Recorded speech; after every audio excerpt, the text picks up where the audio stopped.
Well, here we are one more time, and this time I'm going to tell you where we are. We're coming from sunny Florida, and if I could just turn the camera around just a little bit there, you'd see a professional golf tournament going on, which I'm not going to let you do because most of you pastors play golf and you leaders play golf, and you'd want to go join me in a golf game today, but we're not going to do that. You're going to join me in finishing the fruit of the Spirit, what we're going to do. Now, we have been teaching you on the 9 fruit of the Spirit, also teaching you that all of them are joined together to form really one fruit divided in 9 parts so that they work effectively. How many of you remember that and could pass the test on that question?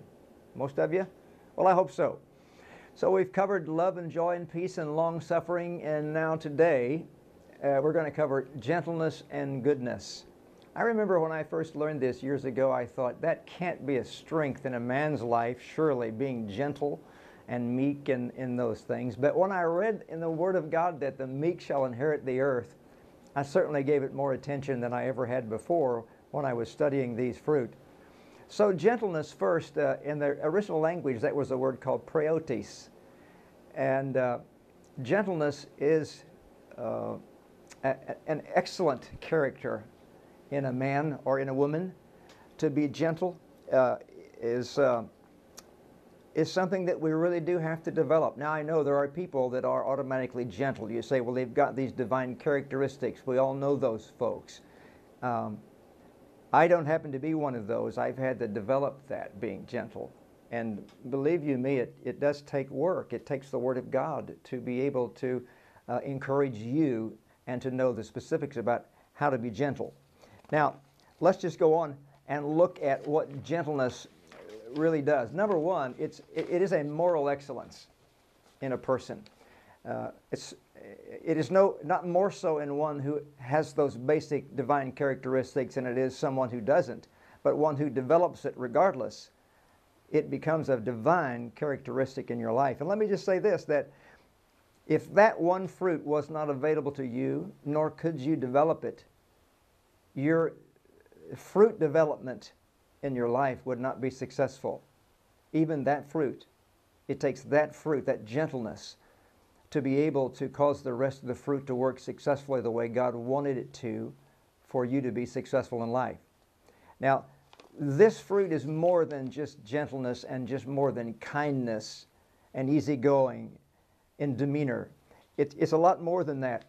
I guess the bottom line is the ability for one of us in a scenario that would be very awkward to be undisturbed in an uncomfortable surrounding. That makes sense to you? If a person has a gentleness developed in their heart, then no matter how uncomfortable the surroundings, you could be gentle and you could be morally excellent in those conditions, undisturbed in these uncomfortable surroundings. Boy, I tell you, there's times that I have prayed that I would have that because my surroundings have been uncomfortable just like yours have been. Do you remember Peter was in jail? They took him captive. They had just beheaded James. For all he knew, they were going to cut his head off the next day. The only reason they didn't do it is because they took him captive on the Sabbath day in the Bible.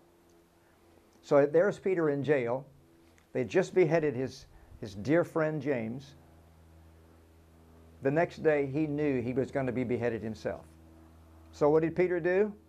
Oh, he worried and he fretted and he was full of anxiety and discomfort. No, Peter went to sleep, actually, is what he did. He was so bothered about it, he went sound asleep. So he was undisturbed in these uncomfortable surroundings.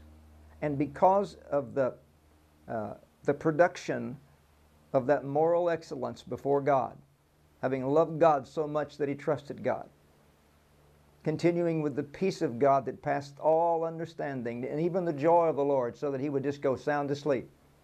This so impressed God that God sent an angel into that jail, opened the jail, and walked him out of there. Walked him home, as a matter of fact, where he continued the prayer meeting.